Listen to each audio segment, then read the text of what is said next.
r/AskReddit. What is one thing you're so hid from you until later in the relationship? When I was in college, I had no money and shaggy hair, so I was wandering around the dorms looking for someone who knew how to cut hair.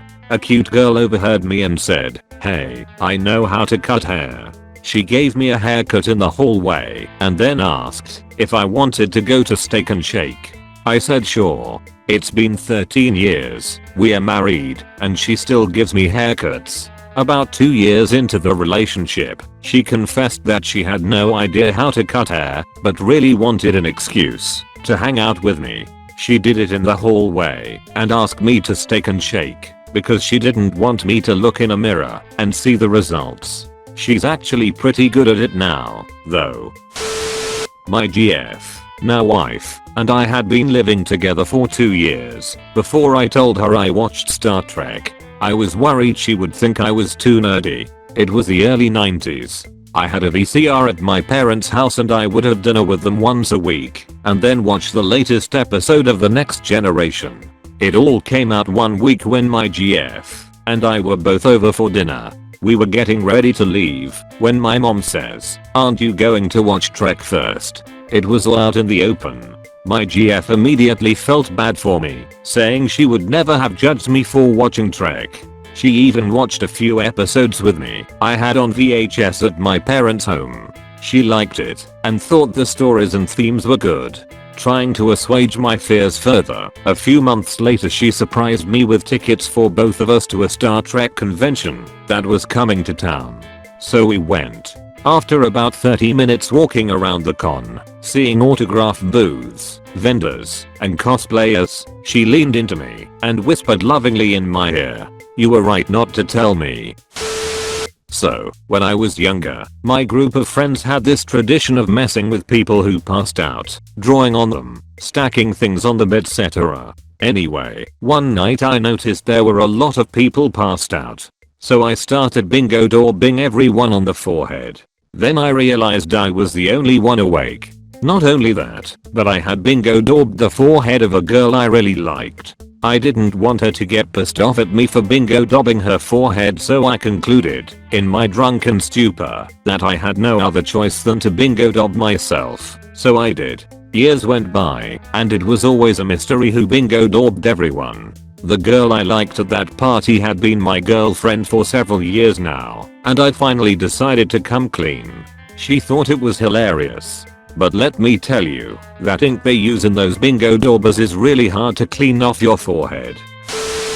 That he had been temporarily sent to a place for troubled kids when he was younger. As a child he had blown up in class to the point where he had been screaming that he was going to kill everybody. Context: he was a little boy from Taiwan who barely spoke any English at the time and had just moved to the US. Some other kid in class kicked him and he retaliated. Teacher caught him and he couldn't speak well enough to explain that he didn't start it and was the only one that got punished.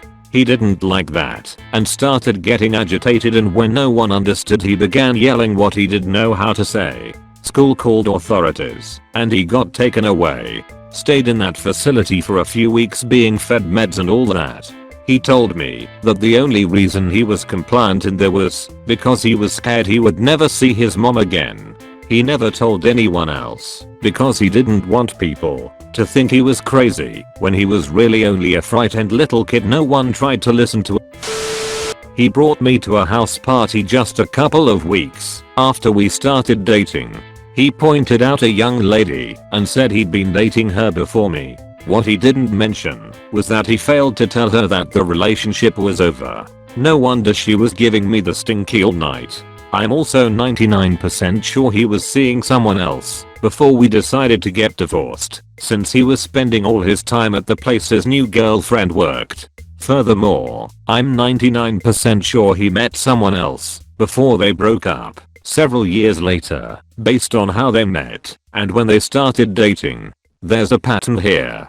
The pattern is that my ex is a shitty relationship partner who exits a relationship, finds someone else, and only then does his partner know he's finished. He liked to punch walls and himself when angry. Until we were married, our disagreements were always discussions. Sometimes heated, sometimes angry, but never violent, and always worked out to a solution in the end. It was great. It was the way adults should argue. The first fight after the wedding, he put his fist through the wall of our rented apartment. He also slammed his head into the bathroom door. Why the change? I've been holding back my anger, but now that we are married, I know you can deal with the real me. Up until then, he'd been way more angry and violent than I'd known about, but had hidden it during fights, so I wouldn't leave. Yeah, we are not married anymore. For many reasons, but one of them being that I never ever felt safe to disagree with him after that. His eldest daughter. I learned about her 3 months into our relationship. I had known about his younger daughter, different mothers, from the start. He was very open about that. However, he didn't know how to tell me about his eldest, because it was going to be a difficult conversation. The mother of his eldest had taken off with her years ago, and he had no idea how to find her.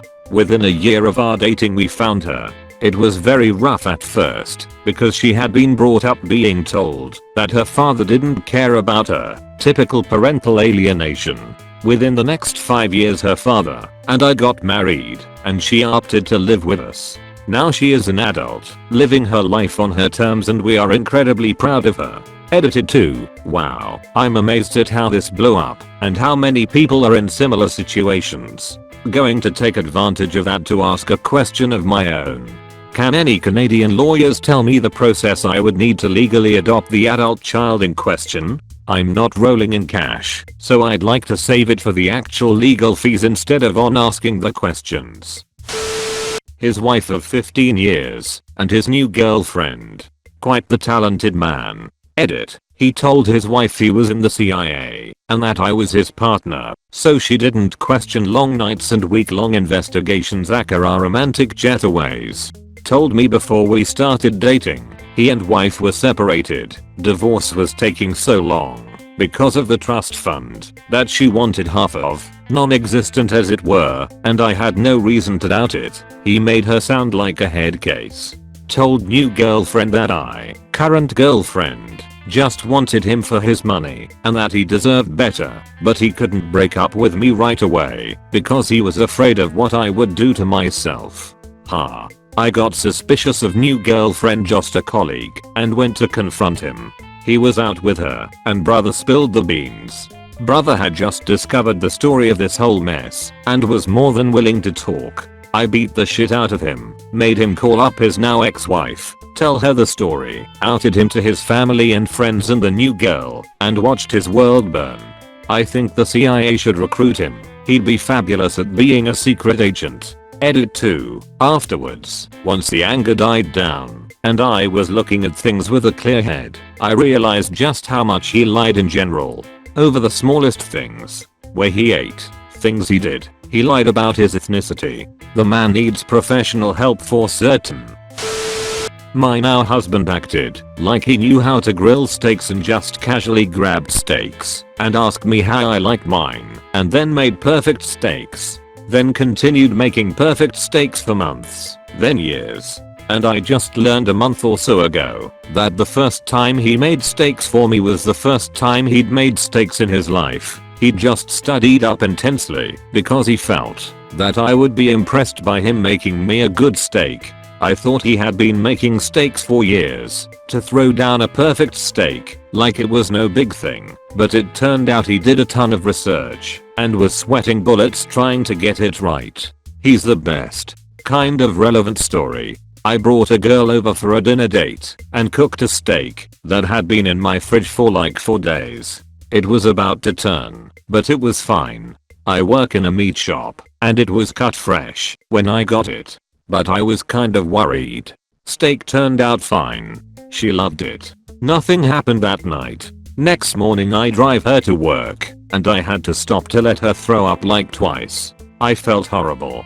Turns out she was pregnant with someone else's kid. Last steak she ever got from me. Edit. Thanks for the gold, stranger. Really glad that one of the saddest moments of my young adult life has become a good laugh for me and others, along with being my highest rated comment ever. My ex told me he didn't have a Facebook. About a year into dating, long distance, he was a suggested friend. It didn't bother me initially because it's possible he didn't use it or think it was important. Nope. He was very active with his IRL friend/family, some I knew, and listed himself as single. When I told him about it, he didn't give me a reason why. Just told me to deal with it. He didn't have a reason to go behind my back or hide me from his friends/family. It bothered me that the ones who knew of me went along with it. It felt like he was hiding something, but I never found out. That was the beginning of our spiral downwards. Being long distance was hard enough, but he kept giving me reasons to not trust him.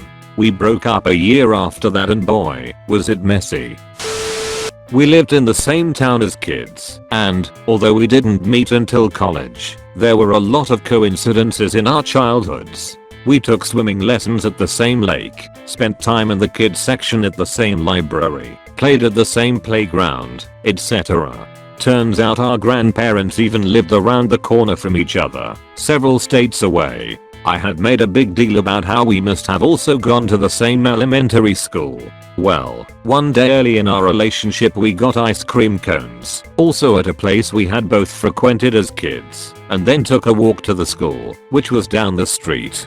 As I reflected on old memories, like the mural we painted in first grade and the map of the United States painted on the blacktop, he had an aha moment and realized he did not in fact go to that school. He lived in another part of town, so went to a different school, but continued to go along with it. On our 1-year anniversary he admitted he actually went to the other school. He was so serious, I thought he was about to tell me something much worse. He never said anything because he thought I'd be mad. In reality I couldn't have cared less, but it made for a funny story.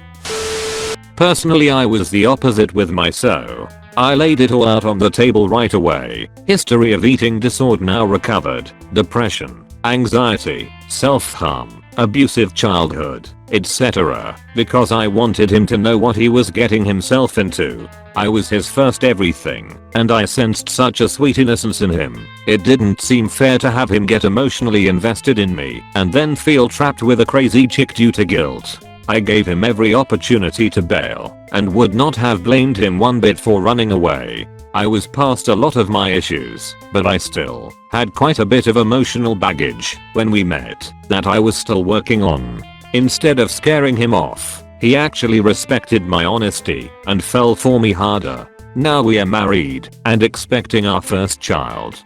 Funny how things work out. My ex did this. While we started to date each other, she tried to warn me about her past and what kind of behavior she had. I'm much younger than her, never really had much a dent in life and really fucking liked her. I thought, fuck that, I can handle this. This can't be so bad. We've been dating for almost 3 months at this point and everything was great. Then she started to actually want a real relationship with me. At this point I saw what she meant, and it proved to be much harder than I thought. Eventually it got out of control on my side. I didn't know how to deal with any of this anymore and was just frozen at mindset that I couldn't fix things, that we just didn't work.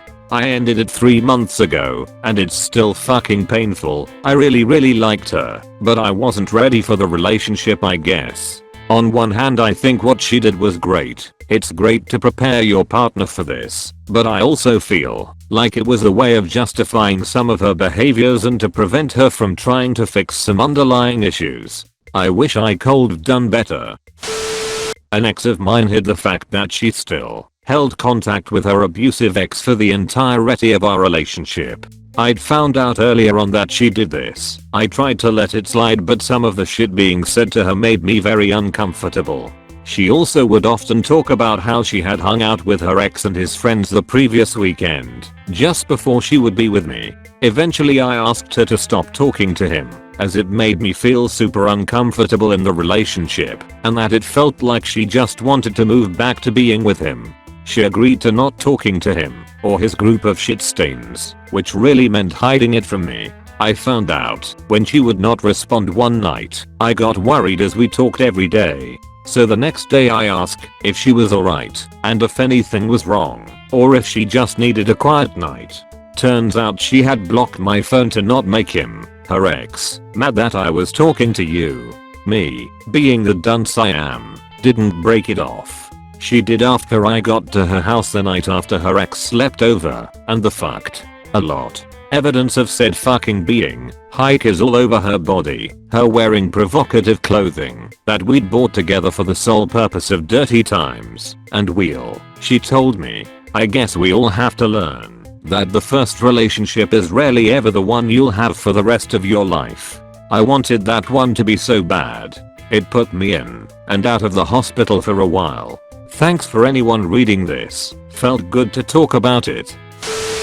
Her inability to have children. It was quite heartbreaking once she told me, because we talked about having a family and raising our own children, and she'd even spoken about going through pregnancy, and I made my jokes about it and whatnot. She didn't tell me because she thought that I would break up with her, or that I would view her as less of a person because she was missing a vital part of what makes a mother a mother. Her words. So she'd gone along with all of the talks, all of the fantasies about it, all of the not so serious planning, knowing that it would never happen because she saw it made me happy. Now, I really don't care that she can't have kids, but I understood her thought process. I'm not a woman. I have literally never had expectations of being a mother, or going through pregnancy or any of that. Apparently someone in the past had broken up with her over it, but they weren't very far along in the relationship. She still has moments where it weighs down on her, but we've both moved past it for the most part. Early in the relationship I went out and got us breakfast, which included a bottle of orange juice from the supermarket. Classic orange juice with pulp, fucking obviously. Anyway, 3.5 years later, she does the same thing for the first time and comes back with pulp free. After dry heaving and wiping the tears of fear and anger from my eyes, I pointed it out. She gives me a wash it. Ye got the wrong one. Happens again months later. A trend emerges. She is consistently accidentally grabbing the wrong juice. She eventually broke down one rainy night and admits that she never liked pulp in her orange juice. She has suffered through 4 years of pulp in her orange under my tyrannical rule. It was a hard few months. It took a lot of acceptance from both of us. She has accepted that I like pulp in my orange juice, and I had to come to terms with dating someone who doesn't have a soul. Edit. You all make me sick. Pulp-free orange juice is just orange flavored water.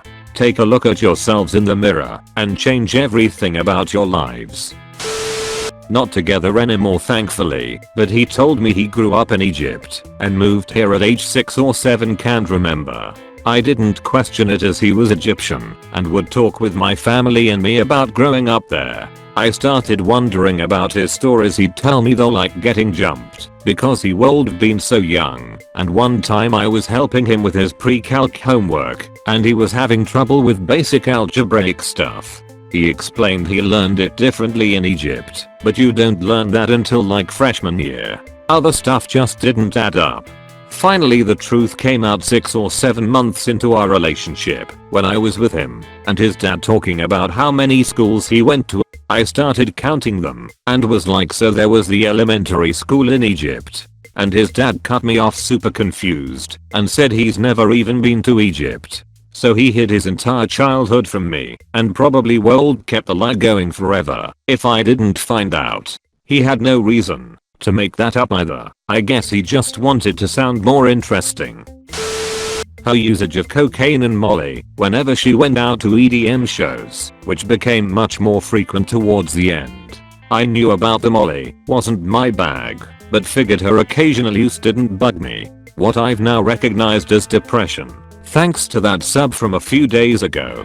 She took meds, but she went into a period at the end where she shut me out emotionally, had no interest in sharing with me, and rejected me when I told her I needed her to be more emotionally involved in us. How everything we used to enjoy became boring and lame to her. She grew to hate my music, what I do for fun, my friends, so on.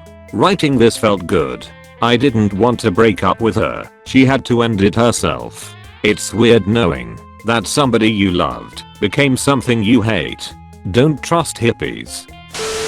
He did time in prison with his father as his cellmate, no less, for their marijuana grow up when he was 25, and that when I had met him, he had actually just gotten out of jail, and that's why he had moved away from home and to the city to avoid his father and the people he used to hang out with. I don't know that he hid it from me, but he definitely wasn't quick to tell me about this, and I understand why. Fortunately, his felony was dropped to a misdemeanor because technically it was his father's property, but at the time he didn't know if that would happen, and he didn't want to open with I may or may not be a felon.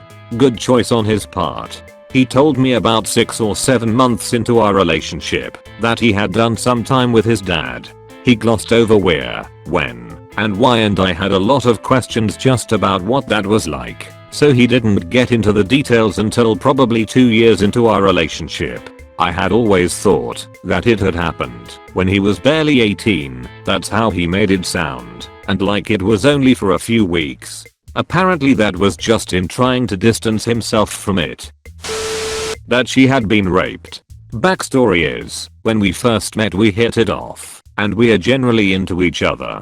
This went on for about 2 weeks before the chance to have our first date, from same hometown, but went to different universities. The day before the date she went dark. No texts, calls, replies, or even activity on social media. I think I was just stood up, so I continue on with my life. I was a college freshman and a pledge, so I stayed busy. A little over a month goes by, and I decide to Snapchat her, and actually got a reply that time. We hit it off again and eventually start dating. A couple months in she comes to me to tell me to get checked. My heart sank as she explained she had gone for a routine checkup and tested positive for chlamydia.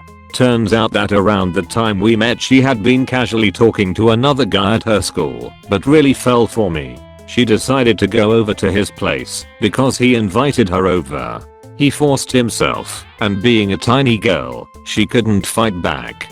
He apologized after, and she left in tears. She was so depressed and distraught she felt like I would see her as trash, and that's why she avoided contact. I was enraged at first. I wanted to rip the guy apart, but realized I needed to be strong for her and comfort her. Months later she confessed that she had went over to his place a day after the attack thinking it was her fault where he attempted to do it again, but she left for good. We've been together over a year since then, and she's the most amazing person to have come into my life.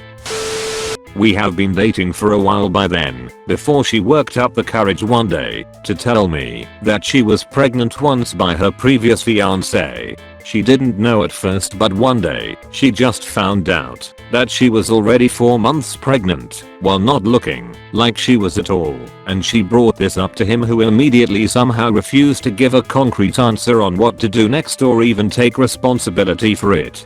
He started avoiding her, saying he will think about it and give her an answer later, but is often away on his job. He was a flight attendant, or so he claims. One day she found him in a restaurant in the city, having lunch with a woman she didn't recognize when he was supposed to be on duty. He saw her, of course, and she turned away and never wanted to see or speak to him again.